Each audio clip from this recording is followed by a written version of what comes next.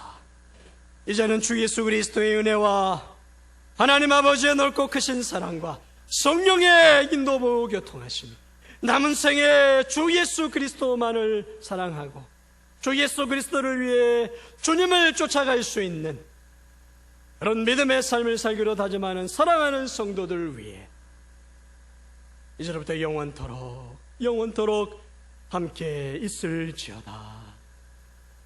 아멘.